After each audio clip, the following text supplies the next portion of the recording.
እስኪ ያስቡት ሀገር ሰላም ብላችሁ ወደ አንድ አዲስ ትምህርት ቤት ስትቀላቀሉ ስማችሁ ከአንድ እጅግ በጣም ታዋቂና ተወዳጅ ከሆነ ሰው ጋር በመቀያየሩ ምክንያት ከዚህ በፊት በጣም ሰዎች የሚያገሏችሁ የነበራችሁ ሰዎች በጣም ሲወዷችሁና በጣም ክብር ሲያሳዩአችሁ ምን አይነት ስሜት ይሰማችኋል? እቺ ሚንጃ የተባለች ተማሪ ያጋጠማት ይሄ ሲሆን ለረጅም ዓመታት ፍቅረኛ የሌላት እቺ ሴት በአንዴ በርካታ አፍቃሪዎች ወዳላት ሴት ትቀየራለች።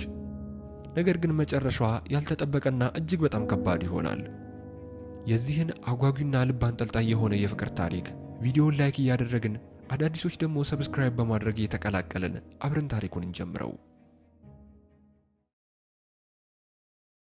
ፊልሙ ሚንጃ የተባለች ወደ አዲስ ትምህርት ቤት እየቀየረች ያለችን አንዲት ልጃገረድን እያስመለከተን ይጀምራል። ሚንጃ አንድ ምኞት የነበራት ሲሆን እሱም በአሁኑ ዓመት ጓደኞቹን ማፍራት ነበር። በቀድሞ ትምህርት ቤቷ በነበራት ቆይታ እድል ከሷ በተቃራኒ ሆና የነበረ ሲሆን አንድ እንኳን ጓደኛ ማፍራት አልቻለችም ነበር። በዚህም ምክንያት በአዲሱ ትምህርት ቤት ገና በመጀመሪያ ቀኗ በሐዘን ስሜት ውስጥ ነበር የተሞላችው። ነገር ግን እንደ እድል ሆኖ አስደሳች ነገር ተዘጋጅቶላት የነበረ ሲሆን የክፍሏን ተማሪዎች ስትተዋወቅ ሁሉም ተማሪዎች በጭብጨባ ስለተቀበሏት በዚህ መልካም ድባብ ውስጥ የነበረችው ሚንጃ ምናልባት ዛሬ ለመጀመሪያ ጊዜ ጓደኛ አገኝ ይሆናል ብላ ታስባለች። በዚህም ሁኔታ ሚንጃ ምንም ያህል ብትጥርም ምንም ለውጥ አልነበረውም። ሁሉም ተማሪዎች ወዲያውኑ ችላ ይሏታል። ከዚያም በድንገት ጂዋን የተባለች በትምህርት ቤት ውስጥ በጣም ታዋቂና ተወዳጅ የሆነች አንዲት ቆንጂዬ ሴት ከጓደኞቿ ጋር በመሆን ወደ ሚንጃ ይሄዱና የጓደኝነት ጥያቄን ያቀርቡላታል።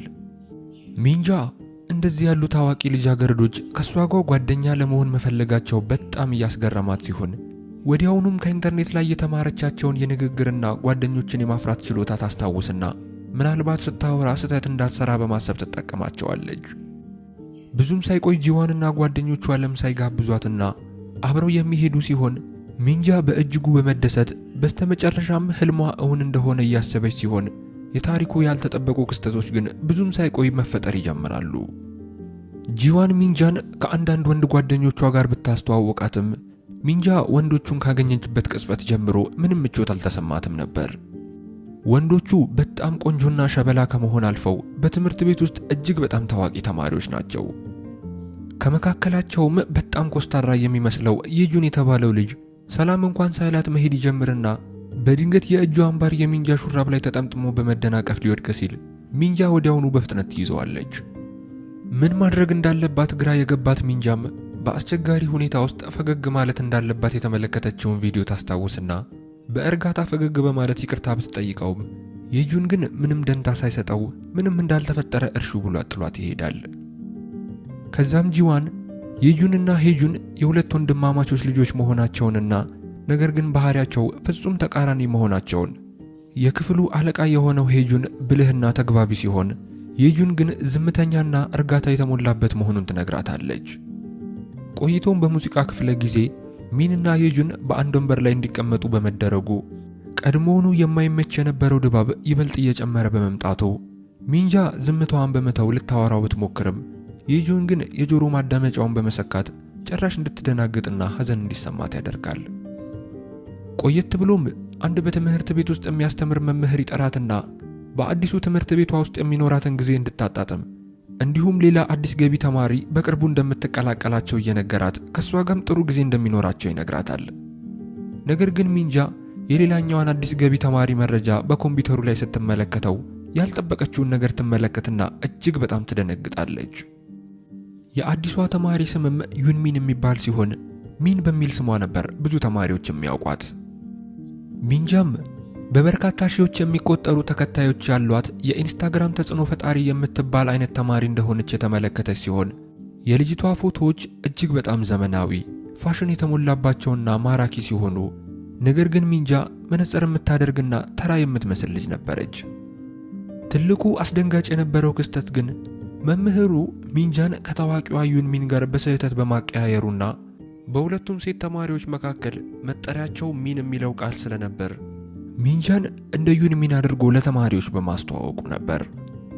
እና ሚንጃ በሐሳብ ተውጣ አዲሶቹ ጓደኞቿ በተፈጠረው ስህተት ምክንያት ዩንሚንን ስለመሰለቻቸው ብቻ ጓደኞቿ መሆን እንደፈለጉ እያሰበች ግራ እየተጋባች ሲሆን ምንም ያህል ጓደኞች በማፍራቷ ደስተኛ ብትሆንም ነገር ግን እውነቱ ይታወቃል በሚል ትልቅ የሆነ ስጋት ውስጥ ትገባለች።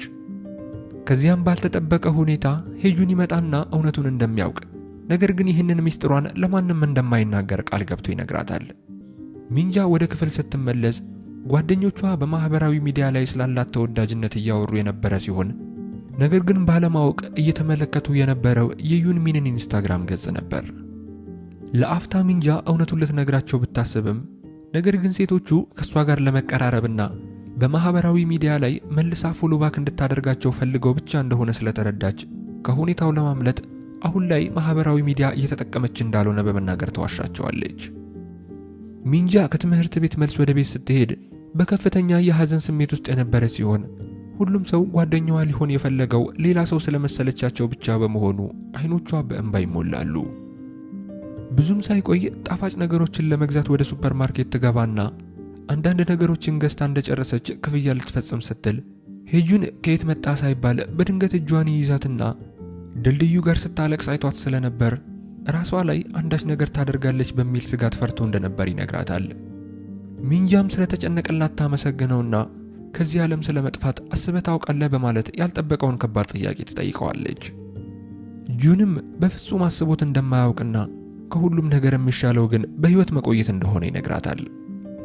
በዚያኑ ቀን ምሽት ሚንጃ ወደ ቤት ከተመለሰች በኋላ መጥፋት ወይስ በህይወት መኖር የሚል ርዕስ ያለው ዘፈን እያዳመጠች ትቆይና ዘፈኑ በውስጧ የተለየ ስሜትን ስለፈጠረባት ስለ ዘፈኑ የተሰጡ አስተያየቶችን እያነበበች ትቆይና ይሄ ስሜት እሷ ላይ ብቻ እንዳልተፈጠረ ትመለከታለች። እሷም የተሰማትን ስሜት በአስተያየት መስጫው ላይ ትጽፍና የዘፈኑ ባለቤትም ወዲያውኑ እኔም አንዳንድ ጊዜ እንደዚህ አይነት ስሜት ይሰማኛል፣ ነገር ግን ከሁሉም በላይ አስፈላጊው በህይወት መቆየት ነው ሲል ይመልስላታል። በማግስቱም አዲሷ ተማሪ ዩንሚን በስተመጨረሻ የመጣች ሲሆን ሚንጃም እሷን እንዳየቻት እጅግ በጣም ትደነግጣለች። ዩንሚን በኢንተርኔት ገጿ ላይ እንደምትታየው ማራኪና ዘመናዊ ሳትሆን ይልቁንም ሞኛሞኝ ነበር የምትመስለው። በእረፍት ሰዓት ላይም ሚንጃ ዩንሚንን በመታጠቢያ ቤት ውስጥ ታገኛትና ለምን እንዲህ እንደሆነችና በጣም ቆንጆና ታዋቂ ሆና ሳለ ይህን ሁሉ አካላዊ መዝረክረክ ለምን እንደተፈጠረ ትጠይቃታለች። ዩንሚንም በተረጋጋ ስሜት ምንም የምትነግራት ነገር እንደሌለ ነግራት የሄደች ሲሆን በዚያ ቅጽበት ሚንጃ ዩንሚን ሆን ብላ ተራና ሞኛሞኝ ተማሪ መምሰል እንደፈለገች ትረዳለች። በክፍል ውስጥም ጂዋንና ሚን እየተቀላለዱ የነበረ ሲሆን ዩንሚንም ከሩቅ ሆና እየተመለከተቻቸው ስለነበር የድሮ ህይወቷን ከጓደኞቿ ጋር አብረው ይጫወቱና ይሳሳቁ የነበረበትን ጊዜ ታስታውሳለች። ነገር ግን አሁን ያ ሁሉ ነገር አልፏል። አሁን ላይ ጓደኝነት ምንም ዋጋ የሌለው ነገር እንደሆነ ነው የምታስበው። ከትምህርት በኋላ ሚንጃ እንደገና ዩንሚንን ልታናግራት ብትሞክርም ነገር ግን ዩንሚን ማንም ሰው አብረው እንዲያያቸው ስላልፈለገች ሚንጃን ወደ ትምህርት ቤቱ ዕቃ ማከማቻ ክፍል ጎትታ ታስገባትና እንደምታውቃት ማስመሰሏን እንድታቆምና ስለሷ ምንም የምታውቀው ነገር እንደሌለ ትነግራታለች። በዚያ ቅጽበት ሚንጃ ስለተፈጠረው ነገርና አሁን ላይ ያላት ጓደኝነት በተሳሳተ ማንነቷ ላይ የተመሰረተ እንደሆነና ሁሉንም ነገር አንድ በአንድ ከነገረቻት በኋላ የሷ እርዳታ በጣም እንደሚያስፈልጋት ትነግራታለች። ዩንሚን ግን በምላሿ ያ የራሷ ችግር እንደሆነና በራሷ መንገድ እንድትፈታው ትነግራታለች። ይህ በእንዲህ እንዳለ የዩንና ሄጁን እንደተለመደው አብረው ቁጭ ብለው የነበረ ሲሆን ሄጁን ግራ በመጋባት ስሜት የጁንን ለሚንጃ ስሜት እንዳለው ሲጠይቀው የጁንም ምንም አይነት መልስ ሳይመልስለት ዝም ባለበት ቅጽበት ጂዋን ወደ እነሱ ትመጣና ምን እየተፈጠረ እንደሆነ ትጠይቃቸዋለች። ሄጁን ሰዎች ስለ የጁንና ሚንጃ ግንኙነት ወሬ ያናፈሱ እንደሆነ ይነግራትና ጂዋንና ሄጁን ኮስታራው የጁን ላይ ያሾፉበታል። ከዚያም ጂዋን ሚንጃ አዲሷ ጓደኛቸው በመሆኗ አቀባበል ለማድረግ አነስ ያለ ፕሮግራም እንደሚኖራቸው ትነግራቸዋለች። ብዙም ሳይቆይ ሁሉም ኬሪዮኪ ለተባለው የአቀባበል ድግሳቸው ይሰባሰቡና በጨዋታቸው መካከል ሄጁን ሚንጃን ለሷ አቀባበል ለማድረግ የተዘጋጀ ፕሮግራም እንደመሆኑ ዘፈን እንድትዘፍን ይጠይቃታል። ሚንጃ ከዚህ በፊት ማንም ፊት ዘፍና ስለማታውቅ በጣም ትረበሽና ይህንን ያስተዋለው ሄጁን ከሄጁን ጋር አብረው እንዲዘፍኑ ቢጠይቃቸውም የጁን እርጋታ በተሞላበት መልኩ እንደማይዘፍን ይነግረዋል። በዚህ ሰዓት ሚንጃ ራሷን እንደምንም አደፋፍራ መስፈን ትጀምርና በሚያስደንቅ ሁኔታ ድምጿ በጣም የሚያምር ስለነበር ሁሉም በመገረማቸውና በመደሰታቸው በራስ መተማመኗ በጣም ይጨምራል። ዘፈኑ ካለቀ በኋላ ሚንጃ ወደ መጸዳጃ ቤት በሄደችበት ሰዓት የጁን ተከትሏት እንደነበረ ያላወቀ ሲሆን ከመጸዳጃ ቤቱም ከወጣች በኋላ ብታየውም አልፋው ልትሄድ ስትል የጁን ግን ያስቆማትና የሚጠጣ ነገር ይሰጣትና አዘፋፈኗ በጣም ደስ እንደሚል ይነግራታል። በዚች አጭር በሆነች የአድናቆት ቅጽበት ውስጥ በአይኖቿ ውስጥ ጥልቅ የሆኑ የፍቅር ስሜቶች ይታዩ ነበር። ሁለቱም ወደ ፕሮግራሙ ክፍል ይመለሱና ከጥቂት ቆይታ በኋላ ጓደኞቿ ዩንሚን የኢንስታግራም አካውንቷ ፕራይቬት የነበረ ቢሆንም ፎሎ አድርገዋት ሪኩዌስት መቀበሏን ማየታቸውን በመናገራቸው ሚንጃ እጅግ በጣም የደነገጠች ሲሆን ጓደኝነቷና እምነቷ ሁሉም ነገር ሊፈርስ እንደሆነ ብታስብም ነገር ግን በዛ ቅጽበት አንድ ያልተጠበቀ ነገር ታስተውላለች። በዩንሚን የኢንስታግራም ገጽ ላይ የነበሩ ሁሉም ፎቶዎች መጥፋታቸውን ታያለች። ይህም ለሚንጃ እፎይታ ቢሰጣትም ነገር ግን ሁሉንም ፎቶዎቿን ማጥፋቷ በጭንቅላቷ ውስጥ ለምን አደረገችው የሚል ጥያቄን ይፈጥርባታል። ይህ በእንዲህ እንዳለ የጁንና ሄጁን በረንዳ ላይ ቆመው ከበፊት ጀምሮ ሊያስማማቸው ያልቻለን ክርክር አንስተው እየተነጋገሩ የነበረ ሲሆን የጁን ምንም ግድ እንደማይሰጠው በመናገር ክርክሩን እዛው ጋር ያቆመዋል። በማግስቱም በሙዚቃ ክፍለ ጊዜ ሚንጃ በተደጋጋሚ ወደ የጁን ስትመለከት ስለነበር ከጥቂት ዝምታ በኋላ የጆሮ ማዳመጫውን እንደተለመደው ያወጣና ባልጠበቀችው መልኩ አንዱን ማዳመጫ አብሮ ሙዚቃ እንዲሰሙበት በማሰብ ይሰጣታል። ሚንጃ እንዲህ ያለ ኮስታራ ልጅ እንዲህ አይነት ነገር ሲያደርግ በማየቷ ትገረማለች። ትምህርትም ካለቀ በኋላ ጂዋን ከጓደኞቿ ጋር ፎቶ መነሳት ትጀምርና ዩንሚን በስህተት ፎቶ ውስጥ በመግባቷና ፎቶ በመበላሸቱ ይበሳጩና ወደ ዩንሚን በመሄድ ቦታ ቀይራ እንድትቀመጥ ትነግራታለች። ዩንሚንም ምንም እንዳላወቀችና አይናፋር በመምሰል የጠየቁትን ያደረገችላቸው ሲሆን ፎቶውን ተነስተው እንደጨረሱ የጂዋንን ጫማ ሆን ብላ ትረግጠውና ምንም አይነት ቃል ሳትናገር ዝም ብላ አልፋት ትሄዳለች። ብዙም ሳይቆይ ሚንጃና ዩንሚን በህንፃው ጣራ ላይ ይገናኙና ሚንጃ ዩንሚን በኢንስታግራም ላይ የነበሩ ፎቶዎቿን እንዳጠፋችው ማየቷን ተገልጽና ታመሰግናታለች። ዩንሚንም በምላሹ ትቀጥልና ከነዛ ሴቶች ጋር ብዙም እንዳትቀራረበ ያ ካልሆነ ግን መጨረሻው ያለምንም ጥርጣሬ ችግር ብቻ እንደሚሆን ታስጠነቅቃታለች። ከዚያም አንድ ሐሳብ ያመጡና ምናልባት ማንነታቸውን ቢለዋወጡ ነገሮች ቀላል ሊሆኑላቸው እንደሚችሉ ያስቡና ሚንጃ ተወዳጅና ታዋቂ ሆና መቀጠሉን ስለፈለገችውና ዩንሚን ደግሞ ማንም ሳያውቃት ተራ ህይወት መኖር ስለፈለገች በሐሳባቸው ይስማሙና ዩንሚን እንዴት ተወዳጅ መሆን እንደምትችል ልታስተምራትና ሚንጃ ደግሞ ለዩንሚን እንዴት ፍጹም ተራና ማይታወቅ ሆና መቀጠል እንደምትችል ልታስተምራት ይስማሙና ይለያያሉ። በሚቀጥለው ቀን ጠዋት ሚንጃ ከጓደኞቿ ጋር ክፍል ውስጥ ተቀምጣ እየተጨዋወተች ሳለ ሚንጃ ቀደም ሲል የአይዶል ኤጀንሲ ሰልጣኝ እንደነበረች የሚወራ ወሬ ስለነበር ጂዋን ሚንጃን ለምን ከአይዶል ኤጀንሲ እንደለቀቀች ትጠይቃታለች። ሚንጃ የምትመልሰው ጠፍቷት ግራ ብትጋባም ኋላ ላይ ግን ከትክክለኛው አሰልጣኝ ዩንሚን ጋር ይተያዩና ሰልጣኛዋ ዩንሚን ስለነበረች ሚንጃን ምንም ነገር ትንፈሽ እንዳትል በምልክት ታስጠነቅቃታለች። ከጥቂት ቀናትም በኋላ ሚንጃ ወደ ገበያ እየሄደችና እንዴት ተወዳጅና ታዋቂ ልጅ መሆን እንደምትችል እያሰበች ባለበት ሰዓት ባልተጠበቀ ሁኔታ ከየጁን ጋር በመንገድ ላይ ይገጣጠሙና ከጥቂት መተፋፈር በኋላ ሁለቱም ሰላም ይባባላሉ። የጁን አሁንም አይናፋር ቢሆንም ለሚንጃ ያለው ድብቅ ፍላጎት ግን ከጊዜ ወደ ጊዜ እየጨመረ ይመጣል። በማግስቱ በስፖርት ክፍለ ጊዜ ሁሉም ተማሪዎች ተሰብስበው የነበረ ሲሆን በአጋጣሚ ጂዋን የሚንጃ ጫማ ላይ ትኩረት አድርጋ ስለነበር ወዲያውኑ ጫማው ትክክለኛ ሳይሆን ተመሳስሎ የተሰራ ፌክ ጫማ መሆኑን ታስተውላለች። ይህም በተማሪዎች ዘንድ ትልቅ መነጋገሪያ የሆነ ሲሆን በፋሽን ተከታይነቷ የምትታወቀው ሚንጃ እንዴት ተመሳስሎ የተሰራ ፌክ ጫማ ታደርጋለች በሚል ወሬ ሲጀመር የጁን ነገሮች እየከፉ ከመሄዳቸው በፊት በጉዳዩ ጣልቃ ይገባና እሱም ተመሳሳይ ፌክ ጫማ እንዳደረገና ምንም ችግር እንደሌለው ይነግራቸዋል። ከዚያም አንዱ ጓደኛቸው ስለዚህ ተመሳሳይ ጫማ ያደረጉት ፍቅረኛ ማቾች ስለሆኑ እንደሆነ ሲጠይቀው የሁሉም ተማሪዎች ትኩረት ከጫማው ይልቅ ወደ ሌላ አቅጣጫ ይወሰዳል። ቆየት ብሎም በትምህርት ቤቱ ዕቃ ማከማቻ ክፍል ውስጥ ሁለቱ ሚኖች ማለትም ዩንሚንና ሚንጃ አብረው እያወሩ ባለበት ሰዓት ድንገት የሰው ኮቴ ሰሙና ሚንጃ በፍጥነት ወዲያውኑ ትደበቃለች። ነገር ግን ወደ ውስጥ የገባው ሌላ ማንም ሳይሆን ሄጁን በመሆኑ ሁኔታውን ወዲያውኑ ስለተረዳ እሱም የዚህ ምስጢራዊ ቡድን አባል መሆን እንደሚፈልግ ይነግራቸዋል። በዚህም መልኩ ሶስቱ ተስማምተው መነጋገር ይጀምሩና ሄጁን በትምህርት ቤት ውስጥ ስለ ሚንጃ ፌክ ጫማ ብዙ ወሬዎች እየተናፈሱ መሆኑን ያሳያቸዋል። ይህንንም ከነገራቸው በኋላ ሚንጃ ወደ ክፍል ስትሄድ ኮሪደሩ ላይ የነበሩ ተማሪዎች እያፈጠጡባትና ስለሷ እየተንሸኳሸኩ መሆኑን ታስተውላለች። ወደ ክፍልም ከደረሰች በኋላ ጂዋን ተወዳጅ ስለሆነች ስለ ሚንጃ መጥፎ ወሬዎች ሲወሩ በመስማቷ በስፖርት ክፍለ ጊዜ ወሬው እንዲጀመር ያደረገችው እሷ ስለሆነች የጥፋተኝነት ስሜት ተሰምቷት ይቅርታ ተጠይቃታለች።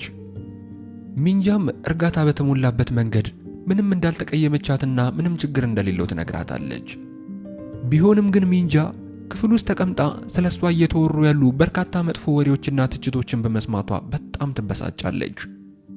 በማግስቱ ዩንሚን ሚንጃን ይበልጥ ለመቀራረብ በመፈለጓ ለብቻዋ ትቀጥራትና ይበልጥ እየተግባቡ ይመጣሉ።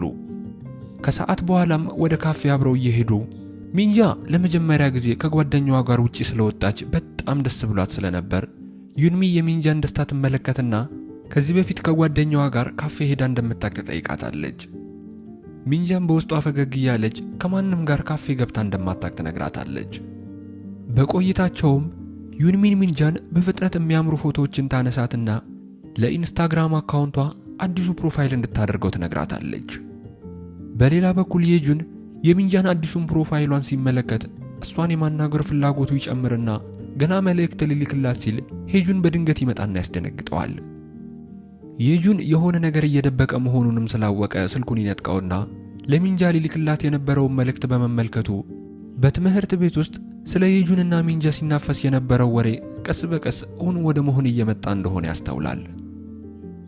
በማግስቱም ተማሪዎች ተቀምጠው ስለ ፍቅር ወሬ እያወሩ ሳለ ሚንጃ ከሁለቱ ወንድማማቾች ልጆች ጋር በደንብ እየተቀራረበች መምጣቷንና ከዛ በተጨማሪም የጁን በጣም ኮስታራና ለመቅረብ አስቸጋሪ ስለመሆኑ አንስተው ሲያወሩ ይህንን የሰማችው ሚንጃም የሱ ዝምተኛና ኮስታራነት ለሷ ብቻ ሳይሆን ለሁሉም ሰው ተመሳሳይ መሆኑን ትረዳና ከሱ ጋር እንዴት በቀላሉ መግባባት እንደምትችል ማሰብ ትጀምራለች።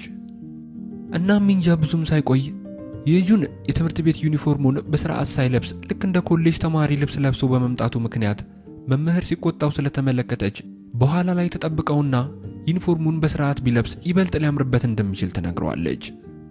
ከቆይታዎችም በኋላ ሚንጃ ክፍል ውስጥ ቁጭ ብላ በነበረበት ሰዓት ባልተጠበቀ ሁኔታ የጁን ሙሉ ዩኒፎርሙን ለብሶ በጣም አምሮበት ሲመጣ ትመለከተውና የተለየ ስሜት ይፈጥርባታል። በእረፍት ሰዓትም የጁን ሚንጃን ማስታወሻ የምትይዝበትን ደብተር እንድታውሰው ይጠይቃትና እሷም በጣም ደስ እያላት የሰጠችው ሲሆን እሱም ለማስታወሻውና ስለ ዩኒፎርሙ ለሰጠችው ምክር ምስጋና ይሆን ዘንድ የሚወደውን የሙዚቃ ሲዲ በስጦታ መልክ ሰጥቷት ይሄዳል። ከስፖርት ክፍለ ጊዜ በኋላም ሚንጃ ከዩሚን ጋር የገዛቸውን ቲሸርት ለብሳ ወደ ክፍል በምትገባበት ሰዓት ጂዋንና ጓደኞቿ ወዲያውኑ በመሳቅና የለበሰችው ልብስ ምን አይነት ቲሸርት እንደሆነ እንዲሁም እንዲህ አይነት ልብስ ማን ሊለብስ ይችላል በማለት መቀለድና ማሾፍ ሲጀምሩ እጅግ በጣም ታፍራለች። በዚሁ ቅጽበትም ሄጁን ይመጣና ቲሸርቱ እጅግ በጣም የሚያምር እንደሆነና ዋጋውም እጅግ በጣም ውድ እንደሆነ ይነግራቸውና ከርቀት ቆማ የነበረችው ዩንሚንንም በቆረጣ ይመለከታታል። እዚህ ጋር ታሪኩ ወደ ኋላ መልሶን ሄጁን ዩንሚንን ለምን ሚንጃን እንዲህ የረዳቻት እንደሆነ ሲጠይቃትና ዩንሚንም በምላሹ ሚንጃን እንደ እውነተኛ ጓደኛዋ ስለምትቆጥራትና ለተጠብቃት ስለምትፈልግ እንደሆነ ስትነግረው ያስመለክተናል። ነገር ግን ሄጁን ዩንሚንን እያየ ይህንን ሁሉ በሚያስታውስበት ሰዓት ጂዋንና ጓደኞቿ በቅናት ዓይን ይህንን ሁኔታ እየተመለከቱት ነበር። በማግስቱ ሚንጃ የጁን ለሰጣት የሙዚቃ ሲዲ ምስጋና ይሆናል ብላ በማሰብ ዘንድ የሲኒማ ትኬት በስጦታ መልክ ትሰጠዋለች። ነገር ግን ትኬቱን ሲመለከተው ለአንድ ሰው ብቻ የተዘጋጀ በመሆኑ የጁን ግራ በመጋባት ብቻዬን እንደሄድ ነው ወይስ አንቺ ራስሽ ብቻሽን ልትሄጂበት ነው ብሎ ይጠይቃታል። ወዲያውኑ ግን መልሷን ሳይሰማ ከትምህርት ቤት በኋላ አብረን እንሄዳለን በማለት ሐሳብ ያቀርብና በዚህም ተስማምተው የመጀመሪያ ቀጠሯቸውን ይይዛሉ። ቆየት ብሎም ሚንጃ በኮሪደር ላይ እየተራመደች ሳለ ጂዋን ታገኛትና ያንን ቲሸርት የገዛሽበት ሱቅ አብረን እንሄድ ብላ ትጠይቃታለች። ነገር ግን ሚንጃ መሄድ እንደማትችልና ከየጁን ጋር ቀጠሮ እንዳለባት ትነግራታለች። ይህንን ስትሰማ ጂዋን ሐሳቧ ይረበሽና የጁን ሚንጃን እንደሚወዳት እያሰበች ለሚንጃ ግን በጉዳዩ ላይ እንደምትረዳት ቃል ትገባላታለች። ነገር ግን በማግስቱ ጠዋት ጂዋን ለሚንጃ ስለ አንድ አስፈላጊ ጉዳይ ልታወራት እንደምትፈልግ የሚገልጽ መልእክት ትልክላታለች። ይህ በእንዲህ እንዳለ የጁንና ሄጁን አብረው ወደ ትምህርት ቤት ሲገቡ ሄጁን የአጎቱ ልጅ ባህሪው እየተቀያየረ እየመጣ ስለመሰለው ደስተኛ ይሁን አይሁን ሲጠይቀው የጁንም እንደተለመደው በተረጋጋ መንፈስ ሁልጊዜ እንዲህ እንደሆነ ቢነግረውም ነገር ግን ሄጁን የአጎቱ ልጅ የሆነ ነገር እየደበቀው እንደሆነ ይጠራጠራል። በሌላ በኩል ሚንጃና ጂዋን በስተመጨረሻ ቢገናኙም ጂዋን ከበፊቱ በተለየ ስሜት ውስጥ የነበረች ሲሆን ስለ ፍቅር ጉዳይ ታነሳና የጁንን ታፈቅረው እንደሆነ በድንገት ስትጠይቃት ሚንጃ እየደነገጠች ቢሆንም ትንሽ ካመነታች በኋላ ጂዋን የጁንን ተወደው ይሆናል የሚል ጥርጣሬ ስለነበረባት ጓደኝነታቸው በዚህ ምክንያት እንዲረበሽ ስላልፈለገች እንደማታፈቅረው ትነግራታለች። ጂዋን ግን በዚህ አላበቃችም ነበር። አስቀጥላም እሷ የጁንን ከብዙ ሴቶች ጋር ሲወጣ እንደምታየው ትነግራታለች። ይህንን የሰማችው ሚንጃ በከፍተኛ ግራ መጋባት ውስጥ የገባች ሲሆን የጁን የእውነት ፈልጎኝ ነው ወይስ የለመደው አመሉን እኔ ላይም ሊተገብር ነው የሚል ጥርጣሬ ስላደረባት የሲኒማ ትኬቱን ለጂዋን በመስጠት በሷ ፋንታ ከየጁን ጋር ጂዋን አብራው እንድትሄድ ታደርጋለች። የቀጠሮ ሰዓታቸውም ሲደርስ ጂዋን እጅግ በጣም ተኳኩላና ዘነጣ ወደ የጁን ስትሄድ የጁንም በሚንጃ ፋንታ ጂዋንን በማየቱ እየተደናገጠ ቢሆንም ምንም ሳይናገር ከጂዋን ጋር ጊዜውን ማሳለፍ ይጀምራል። ይህ በእንዲህ እንዳለ ሚንጃ ከዩንሚን ጋር በመናፈሻ ውስጥ ተገናኝተው ሁሉንም ነገር በነገረቻት ዩንሚን በጣም የተናደደች ሲሆን ጂዋን ዋሽታ የሚንጃን እድል እንደተጠቀመችበት ስለተረዳች ወዲያውኑ ለሄጁን ልትደውልለት ትወስናለች። በሲኒማ ቤት ውስጥ የጁን ጂዋን ለምን እዚህ እንደተገኘች ሊገባው ያልቻለ ሲሆን ብዙም ሳይቆይ ሚንጃ ከሄጁን ጋር እዛ ስትመጣ የቅናት ስሜት ያድርበታል። ሲኒማው ከመጀመሩ በፊት ወደ ተኩስ መጫወቻ ይሄዱና ሚንጃ በነበራት የተኩስ ችሎታ ሁሉም ይገረሙና ሄጁንም በግሉ ስላስገረመቸው እንድትጨብጠው እጁን ሲዘረጋላት የጁንም እጁን በመዘርጋቱ በወንድማማቾቹ ልጆች መካከል ያልተጠበቀ አጋጣሚ ይፈጠራል። በኋላ ላይም ፊልሙን ሊመለከቱ ወደ ሲኒማው ቢገቡም የጁን የተበሳጨ ሲሆን የሚወዳት ልጅ ከሌላ ወንድ ጋር በመቀመጧ የቅናት ስሜቱ የበለጠ እየጨመረ ይመጣል።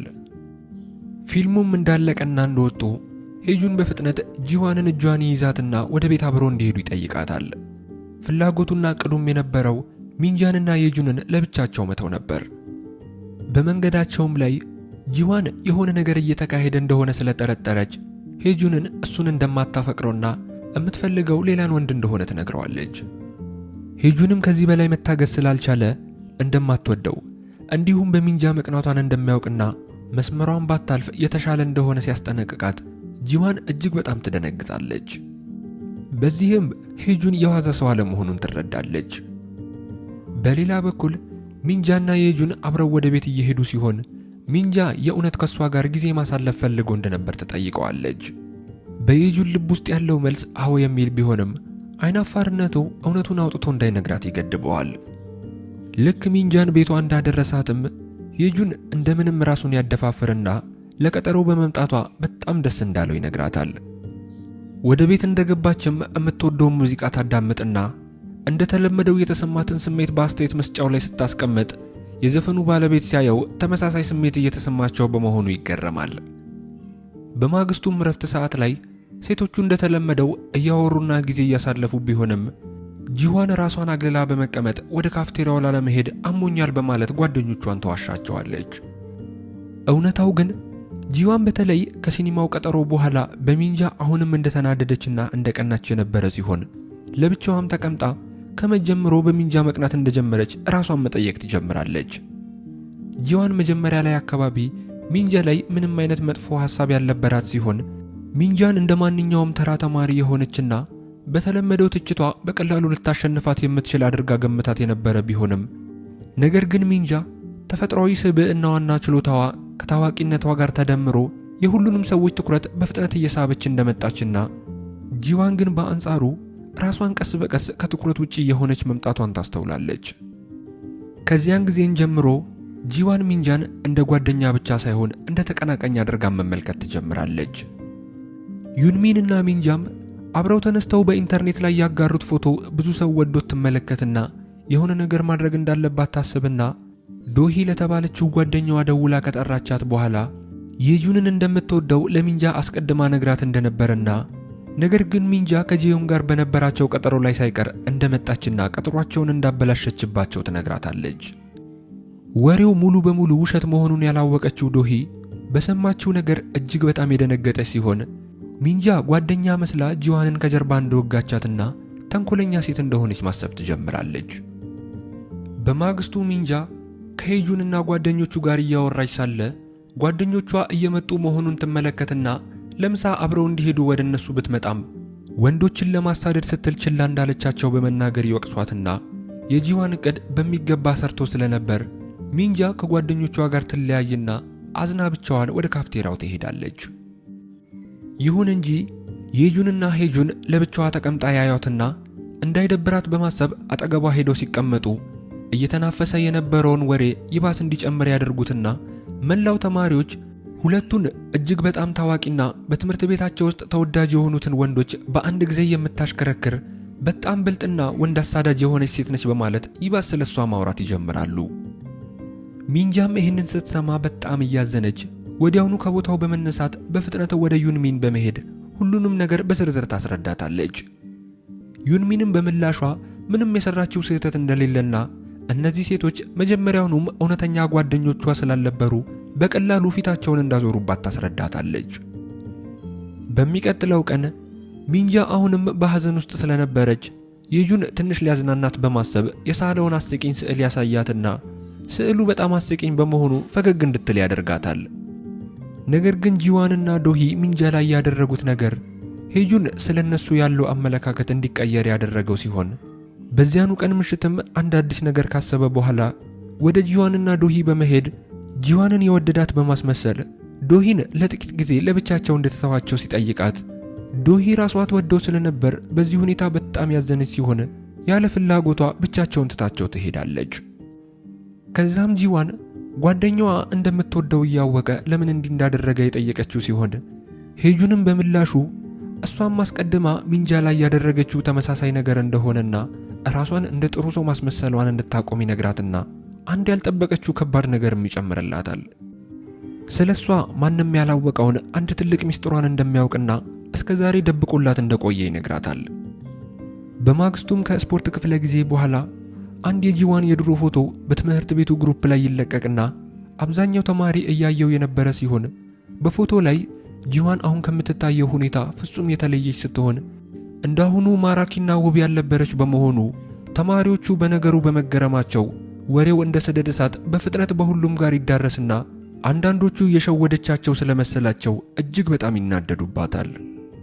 አሁን ላይ የጂዋን ሚስጥር ይፋ በመውጣቱ ሁሉም ነገር የተገለባበጠባት ሲሆን ታሪኩ ወደ ኋላ ተመልሶ ጂዋን ቀደም ሲል በትምህርት ቤት ውስጥ የምትበደልና የምትገለል ተማሪ የነበረች እንደሆነና አንድ ቀን ከሄጁን ጋር በአውቶቡስ ማቆሚያ ላይ እንደተገናኙና ጓደኝነታቸው ከዛ ጊዜ ጀምሮ እንደተመሰረተ እንዲሁም ሁለቱም የድሮ ማንነታቸውን ትተው አዲስ ሰው ለመሆን ወስነው እንደነበረ እያስመለከተን ጂዋን ያ አብሯት ጉዞውን የጀመረው ጓደኛዋ አሁን ላይ ለምን ሊያዋርዳት እንደፈለገ ሊገባት ስላልቻለ ሁሉም ነገር የተቀየረው ሚንጃ በመምጣቷ ምክንያት ሊሆን እንደሚችል ማሰብ ትጀምራለች። ከዚህ በተጨማሪም ሌላ አንድ ሚስጥር የተጋለጠ ሲሆን ደግና የዋ የሚመስለው ሄጁንም እውነተኛ ማንነቱ ያ እንዳልሆነና ቀደም ሲል የአጎቱ ልጅ የሆነውን የሄጁንን ዘፈን ሲለማመድ የሚያሳይ ቪዲዮ በትምህርት ቤት ውስጥ በመሰራጨት እንዲዋረድ አድርጎት የነበረ ሲሆን ሄጁንም ሄጁን በጂዋን ላይ ተመሳሳይ ነገር ማድረጉን ስለሰማ አሁንም ድረስ ማንነቱ ምንም እንዳልተቀየረ በመናገር ይቆጣዋል። ሄጁንም ሚንጃን ለመርዳት ብሎ እንደሆነና ነገሩ እንደዚህ የከፋ ይሆናል ብሎ እንዳላሰበ በመናገር ራሱን ሊከላከል ቢሞክርም እውነታው ግን ሄጁን ሁልጊዜም የአጎቱ ልጅ ከሆነው የጁን የበታችነት ስሜት ይሰማው ስለነበርና ሰዎች ወደሱ የሚቀርቡት በሱ ማንነት ሳይሆን በአጎቱ ልጅ ምክንያት እንደሆነ ያምን ስለነበር ያ ቅናት እንዲህ አይነት ድርጊቶችን እንዲፈጽም አድርጎታል። ፊልሙም ወደ አሁን ተመልሶ ሄጁን ለዩንሚን የጂዋንን የድሮ ፎቶ እንዲሰራጭ ያደረገውና ስለ ሚንጃም ወሬ ሲያናፍስ የነበረው እሱ እንደሆነ በግልጽ ሲነግራት ባልተጠበቀ ሁኔታ ሚንጃ ሄጁን ይህንን በሚናገርበት ቅጽበት ወደ ቦታው ትመጣና ሁሉንም ነገር በመስማቷ ሄጁንን እንደ እውነተኛ ጓደኛ ብታምኖም አሁን ላይ ግን እሷንም በተመሳሳይ መንገድ ሊከዳት እንደሚችል በማሰብ ትልቅ የሆነ ስጋት ውስጥ ትገባለች። በዚያም ምሽት የጁን ሚንጃን እየጠበቃት የነበረ ሲሆን ስትመጣም በአጎቱ ልጅ ላይ ተናዶ እንደነበርና እሷም ናፍቃው እንደነበረ ሲነግራት ሚንጃ መጀመሪያ ላይ ዝም ስትለው የጁን ግራ ገብቶት ጥሏት መሄድ ሲጀምር ታስቆመውና ወደ ካራኬው ፓርቲ አብረው እንዲሄዱና ቢያንስ እዛ ደስ ሊላቸው እንደሚችል ትነግረዋለች።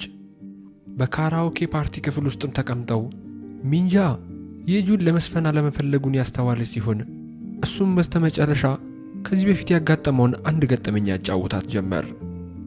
የአጎቱ ልጅ በሰው ፊት ካዋረደው ጊዜ ጀምሮ እንደገና መሳቂያ ለመሆን በጣም ይፈራ ስለነበር ያ ፍርሃቱ በቀደመው ጊዜ እንዳይዘፈን አድርጎት እንደነበር ይነግራታል። ሚንጃም በጥሩ ዘፈን ዘና ልታደርገው እየሞከረች ስለነበር ቀስ በቀስ የጁን እየተደሰተ በመምጣቱ በስተመጨረሻም አብረው ያሳለፏቸውን መልካም ጊዜያት የሚያስታውሱ ደስ የሚልን ዘፈን ይዘፍንላታል። ዘፈኑ ካለቀ በኋላ ትልቁን ሚስጥሯን ልትነግረው አስባ የነበረ ቢሆንም ከፍርሃቷ ጋር እየታገለች ባለበት ሰዓት ላይ ሌላ ያልጠበቀችው አንድ አስገራሚ ነገር ይፈጠራል። የጁን ባልጠበቀችው መልኩ ወደ እሷ ጥጋ በማለት በጣም እንደሚያፈቅራት ተናግሮ ስሜቱን ይገልጽላታል። በእጅጉ የደነገጠችው ሚንጃም ገና ያልነገረችው እውነት ስላለ የምታስብበት ጊዜ እንዲሰጣት ትጠይቀዋለች። የዛኑ ቀን ምሽትም ሚንጃ በደስታ ተሞልታ ለዩንሚን ትደውልላትና የጁን ስሜቱን እንደገለጸላትና የፍቅር ጥያቄ እንዳቀረበላት እንዲሁም ያለሷ እርዳታ ይህ ሁሉ ነገር ሊፈጠር እንደማይችል ገልጻ ታመሰግናታለች። በማግስቱ ጂዋን የጠፋው ስሟን እንዴት ማደስ እንዳለባት ከጓደኛዋ ጋር ስትመካከር ቆይታ ጓደኛዋም ከአዲሱ ተማሪ ከሆነውና ዘመናዊና ስፖርተኛ ከሆነው ልጅ ጋር የፍቅር ግንኙነት እንድትጀምር ብትመክራትም ነገር ግን ይህ ልጅ የዩሚን የድሮ ፍቅረኛ ሲሆን ሌሎቹ ሴቶች ግን ስለዚህ ጉዳይ ምንም ያውቁት ነገር አልነበረም። ቆይቶም ጂዋን ሚንጃን ለማናገር የመጣች ሲሆን ሚንጃም የድሮ ጓደኛዋ እንደተቀየረች ስለተሰማት ሁለቱም የድሮ ቅሬታቸውን በመተው እንደገና ጓደኛ መሆን እንደሚችሉ ይሰማቸዋል። በንግግራቸው መሃልም ጂዋን ጓደኛዋ ልታደርገው ያሰበችውን ያን ስፖርተኛ ልጅ ፎቶ ታሳያትና ልጁ ለሚንጃ አዲስ ስለሆነባትና ነገር ግን በእውነቱ ይሄ ልጅ ከነዩንሚን የድሮ ትምህርት ቤት የመጣ ስለነበር ሚንጃ ስለ ልጁ ጓደኛዋ ዩንሚንን እንደምትጠይቃት ትነግራታለች። እናም ሚንጃ በኋላ ላይ ስለ ስፖርተኛው ልጅ ለዩንሚን ስታወራላት የዩንሚን ፊት እዛው ጋር ወዲያውኑ እየተለዋወጠ እሱ ለሷ ተራ ሰው ብቻ ሳይሆን ልክ እንደሚዋጋ ቢላ እንደሆነ ስትነግራት ሚንጃ ዩንሚን ምን ለማለት ፈልጋ እንደሆነ ሳይገባት ዩንሚንም ንግግሯን ሳትጨርስ ተነስታ ትሄዳለች። እዚህ ጋር ታሪኩ 4 ወራትን ወደ ኋላ መልሶን ዩንሚን ከዚህ ስፖርተኛ ልጅ ጋር የነበራትን የፍቅር ግንኙነት ሲያስቃኘን አንድ ቀን አብረው እንዲያድሩ ጥያቄ ሲያቀርብላት እምቢ በማለቷ ሊያጠቃት እንደሞከረና በዚህም ለትምህርት ቤቱ አስተዳደር ብትከሰውም እሱ ግን የትምህርት ቤቱ ተስፋ የሚጣልበት ስፖርተኛ ስለነበር ትምህርት ቤቱ ያለ በቂ ማስረጃ እርምጃ እንደማይወስዱበት እንደነገሯትና ዩንሚንም የልብ ጓደኛዋን እንደ ምስክርነት ብትጠራትም የገዛ ጓደኛዋ ግን በድብቅ ከልጁ ጋር የፍቅር ግንኙነት ስለነበራት ለሱ በማድላት የሐሰት ምስክርነት የሰጠች ሲሆን ዩንሚን በዚህ ምክንያት እጅግ እንደተጎዳችና ፍቅረኛዋን በሐሰት እንደከሰሰችና ውሸታም እንደሆነች ተደርጎ ትምህርት ቤት ውስጥ ሲናፈስ እንደቆየ በዚህም በጣም ትገለል እንደነበርና የፍቅር ታሪኳን በጣም የሚያሳዝን እንደነበር ያስመለክተናል። በማግስቱም ተማሪዎች ስለዚህ ጉዳይ በሰሙ ሰዓት ሚንጃን ያገሏት ጀመር። ምክንያቱም ደግሞ ያኔ በተፈጠረው ስህተት ምክንያት ዩንሚን ማለት ሚንጃ እንደሆነች አድርገው ነው ተማሪዎች የሚያውቁት። ስለዚህም ጉዳይ ዩንሚን ባወቀች ሰዓት ሚንጃ በማይመለከታት ነገር እየተገለለች መሆኑ ቢያስጨንቃትም ነገር ግን በዚህ ሰዓት ጣልቃ ብትገባ ነገሮች ሁሉ ስለሚበላሹ ጣልቃ ላለመግባት ትወስናለች። ከአንድ ቀን የትምህርት ቆይታም በኋላ የዩን ሚንጃን ለብቻዋ ያገኛትና ለአፍታ ዝም ከተባባሉ በኋላ ፈገግ ብሎ ሚስጥሯን ለማካፈል ዝግጁ በምትሆንበት ሁሉ ጊዜ ለመስማት ፈቃደኛ እንደሆነ ይነግራታል።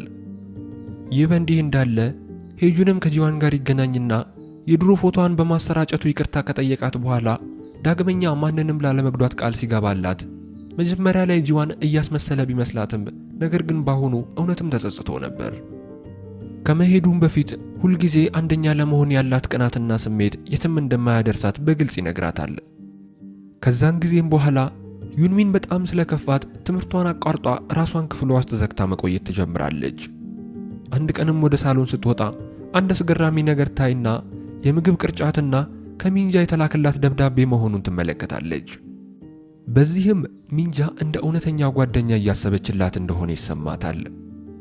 ከጥቂት ቀናት በኋላም ሁለቱ በአጋጣሚ ይገናኙና ሚንጃ የዩንሚንን ህመም ልትረዳ ባለመቻሏ አይኖቿ በእንባ እየተሞሉ ሲሆን ዩንሚንን ወደ ትምህርት ቤት እንድትመለስና ውሸታም እንዳልሆነችና እውነታውን ለሁሉም እንድታሳይ ትመክራታለች።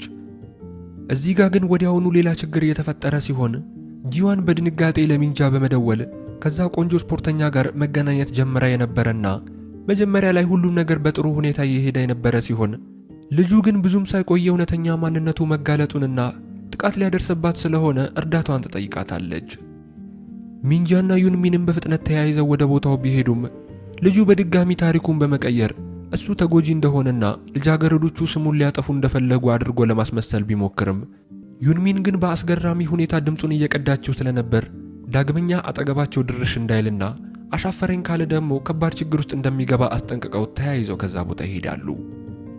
ከዛን ጊዜም በኋላ ህይወት ቀስ በቀስ እየተረጋጋና በራስ መተማመኗ የተመለሰ ሲሆን አብረው ወደ ትምህርት ቤት እየሄዱ ሳለም ሚንጃ ጉዳይ እንዳላት ነግራ የጁንን ለማግኘት ትሄዳለች። ከተገናኙም በኋላ ሚንጃ ሁሉንም ሰው የቅርብ ጓደኛዋን ሳይቀር እንዳታለለችና እውነተኛዋ ታዋቂ ዩንሚን እሷ እንዳልሆነችና የተፈጠረውን ነገር ሙሉ በሙሉ በዝርዝር ትነግረዋለች። ቢሆንም ግን ከዚህ በኋላ የድሮዋን ዝምተኛ ሚንጃን መሆን እንደማትፈልግና ይልቁንም ታዋቂና ተፈላጊ መሆን እንደምትፈልግ ስትነግረው የጁን ይህንን ሁሉ ነገር ሲሰማ እጅግ በጣም እየደነገጠ ከእንግዲህ በኋላ ጓደኛዋ መሆን እንደማይፈልግ ይነግራታል። ሚንጃም በዚህ እጅግ በጣም አዝናና ተስፋ ቆርጣ ለመሄድ በተዘጋጀችበት ወቅት ፍጹም ያልጠበቀችው ነገር ይፈጠራል።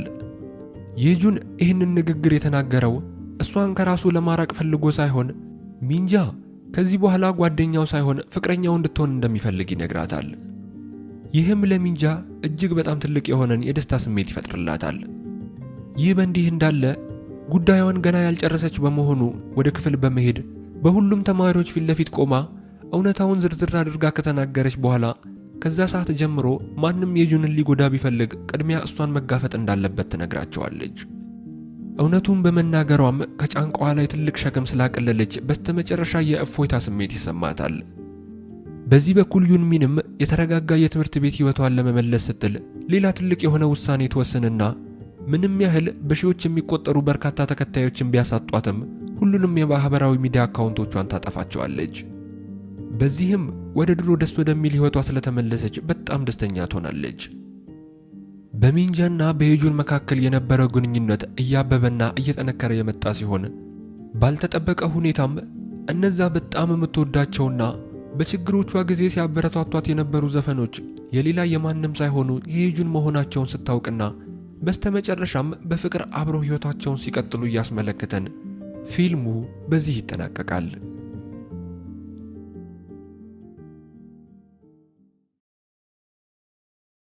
ቤተሰቦች ፊልሙን እንደወደዳችሁትና አሪፍ ቆይታ እንደነበረን ተስፋ አደርጋለሁ። ያላችሁን ሐሳብና አስተያየት በኮሜንት እያስቀመጣችሁልኝ ይህንን ቪዲዮ ሁላችንም ላይክ እያደረግነው አዳዲሶችም ቻናላችንን ሰብስክራይብ በማድረግ መቀላቀላችሁን አትርሱ። በቀጣይ በሌላ በምርጥ ፊልም እስከምንገናኝ ቸር ቆዩልኝ።